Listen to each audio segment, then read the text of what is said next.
Salut les amis, j'espère que vous allez bien. Aujourd'hui, je vais profiter et répondre à une question que j'ai reçue par email. Il dit qu'il a un petit souci avec un TP de Packet Tracer constitué de deux routeurs 1941, deux wireless routers WRT300N, un switch et des équipements terminaux. En tout cas, vous trouverez une capture et des fichiers. Voilà, donc on a la capture de son design. Donc on a deux routeurs sans fil, l'un ici, l'autre là-bas, et puis on a deux autres routeurs au milieu connectés à un switch et avec des équipements terminaux. Mon problème, c'est que l'un des routeurs est interconnecté à trois parties, sachant que le routeur 1941 dispose de deux interfaces réseau. J'ai rajouté un module HWIC, un module de switch qui fournit 4 ports de commutation. Voilà, 4 ports de switch. Donc, j'ai interconnecté l'un de ces ports vers le switch LAN. Je ne sais pas comment je dois procéder pour choisir la passerelle par défaut, le routage et tout. Je ne veux pas remplacer le routeur par un routeur qui dispose de 3 interfaces réseau. Je veux une solution en gardant le module de commutation. Voilà, je vais télécharger son fichier Packet Tracer. Nous allons l'ouvrir et voir ce que nous avons dedans. Donc, nous avons ici le réseau 192.168.0.0 et puis il y a le point 1 de ce côté. Puis il y a le point 3. Et puis, ça, c'est le point 1.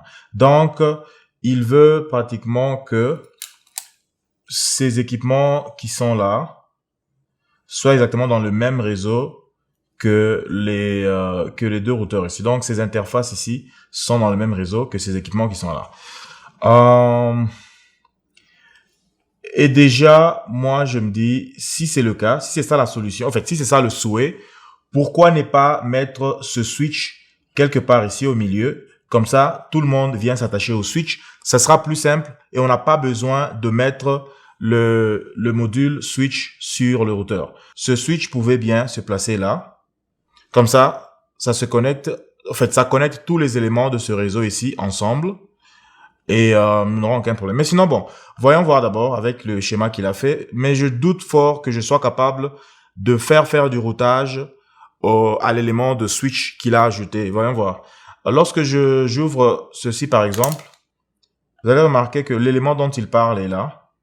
C'est ça en fait, le module switch avec 4 ports. Si on va à l'intérieur du routeur et que l'on fait show IP interface, je sais pas si vous pouvez voir, est-ce qu'il faut que j'agrandisse ça? Et que je fais show IP interface brief, vous pouvez voir que j'ai 2 ports, les 3 avec des adresses. Show VLAN brief. Donc, ces 4 ports là appartiennent à un même VLAN. Voilà, j'ai une solution. D'abord, la première, je l'ai déjà mentionné. La première solution est que on peut carrément juste prendre ce switch, le mettre ici, attaché au port gigabit du routeur. Comme ça, ce switch va partager le signal ou soit va faire la commutation dans ce réseau ici que l'on aura fait, si on veut garder ça comme ça. Là, on n'a même pas besoin d'ajouter un élément de commutation. Mais si on veut vraiment que ce switch soit séparé, ça devient carrément un autre réseau. On peut créer, on a déjà 0, 1, 2, 3, on peut créer le 4. On peut laisser le 1 ici et on va créer un autre réseau qui va être le 192.168.4.0/24. Oh d'ailleurs, ça c'est la première vidéo que je poste sur cette chaîne en français. J'ai décidé de séparer KB-Tronics en 2 langues parce que une vidéo comme celle-ci par exemple, j'ai reçu la question en français, je fais la vidéo en français, je n'ai pas besoin, je ne veux pas me sentir obligé de dupliquer la vidéo pour la faire en anglais en plus. Et aussi j'ai senti qu'il y avait une confusion, certaines personnes découvraient mes vidéos en français. Et puis, à un moment, ils voient une autre de mes vidéos et ils cliquent dessus, c'est en anglais. Et ils ne savent pas que il y a la version française de cette vidéo-là quelque part sur la chaîne. Donc, j'ai décidé carrément de créer cette chaîne pour les vidéos en français. Et petit à petit, je vais déplacer les vidéos en français de la chaîne principale, soit l'ancienne chaîne, vers cette nouvelle chaîne. Alors, n'oubliez pas de vous abonner ici. Comme ça, nous allons grandir l'audience ici en français seulement. Et ça va être plus facile pour moi de faire des lives, par exemple, de faire des interviews, des entretiens avec des gens, des professionnels de l'informatique. Je vais le faire sur cette chaîne en français seulement. Comme ça, ce genre de contenu-là, je n'ai pas besoin de le refaire toujours en anglais. Voilà. Donc, nous pouvons créer un autre réseau ici. Lui, on va lui donner le point 2. Lui va être point 3. Et puis, on va avoir le default gateway ici que nous allons, auquel nous allons donner le point 1. Donc, pratiquement, je vais utiliser le VLAN pour l'interface vilaine pour faire du routage et aller vers l'extérieur. Donc, à partir d'ici, je peux venir dans le PC et me rassurer que j'ai 4 points, combien, point 2, comme j'avais dit. Et puis, ça va être 4.1.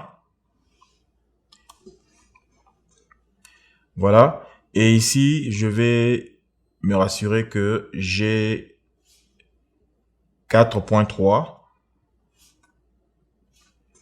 Et puis, Gateway 4.3.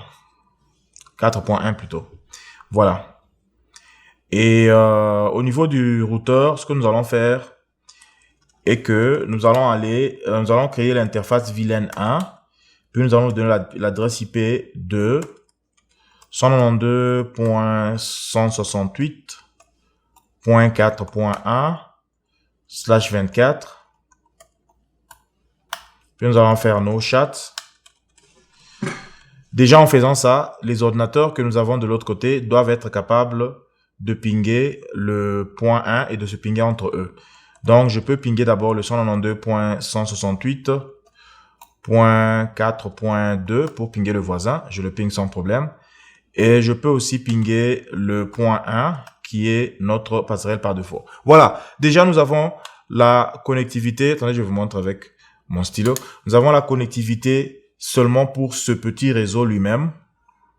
Donc, leur passerelle se trouve là, qui est l'interface vilaine 1 qui contient les 4 ports de commutation qui ont été ajoutés. Et puis, nous avons les deux équipements terminaux qui peuvent sortir à partir de là. Donc, je peux déjà m'arrêter. C'est déjà une solution. Le routage, je pense qu'il peut le faire lui-même. En fait, je regarde d'abord ce que nous avons comme routage à l'intérieur ici. Show IP routes.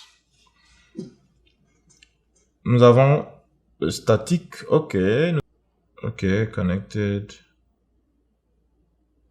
OK. Show run. Including route. Donc, il a déjà ajouté ces deux ports. Je peux faire ça avec du routage statique ou tout comme je peux faire du EIGRP par exemple et le mettre sur tous les routeurs que j'ai. Par exemple, ici, je peux venir et je prends d'abord ça. Je peux faire enable. Je sais pas pourquoi ça met ça en majuscule, mais c'est pas grave. Je peux faire enable config t router EIGRP, je donne par exemple 22, juste par hasard comme ça. Et puis je vais faire network 0.0.0.0.0.0.0 et puis c'est tout. Voilà, si je prends ça et que je mets dans tous les routeurs, ils vont se parler, ils vont tout échanger et puis nous serons bons. Donc je prends ça, je colle ça ici. Je vais dans le deuxième routeur qui est là. Je colle la même chose.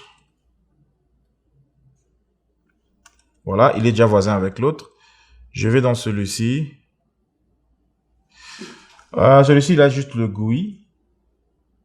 OK. Bah, je peux venir ici et puis je peux activer... Comment je peux activer le routage ici? Network Setup. Routage IP. On dirait qu'il ne supporte pas les... il ne supporte pas les protocoles de routage. Yeah. Setup, Internet, Network Setup. Où sont les routing protocols? Il n'y en a pas. Mais bon, c'est pas grave.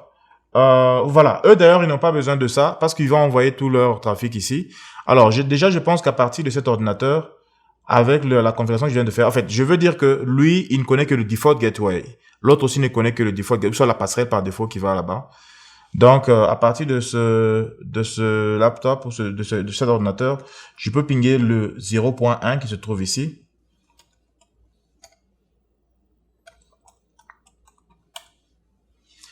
Ça prendra peut-être un peu de temps, mais ça doit me retourner parce que je sais où ça se trouve. Voilà. OK, donc à partir d'ici, je peux pinguer là-bas sans aucun problème. Voilà les amis, je crois que je vais m'arrêter là. C'est pratiquement la solution. Donc, soit le switch il vient là, soit on crée un autre réseau ici. Et c'est tout. Merci de m'avoir suivi. Si vous avez aimé, n'oubliez pas d'aimer la vidéo, partagez-la aussi. C'est la nouvelle chaîne en français ramenant l'audience ici. Si vous pouvez même vous désabonner là-bas et puis vous abonner ici, parce que ça ne sert à rien d'être abonné si vous ne regardez pas les vidéos là-bas. Voilà. Merci beaucoup. Portez-vous bien et à la prochaine vidéo. Suivez-moi sur Facebook, Instagram et Twitter. Et si vous voulez voir mon cours de CCNA 200-301, il est sur kbtrainings.com. C'est là que ça se passe. D'ailleurs, je ne sais pas s'il est étudiant dans le cours ou pas, mais ça m'importe peu. Envoyez-moi des emails, contactez-moi, des messages. Je serai toujours ravi de vous répondre. Merci beaucoup et bye.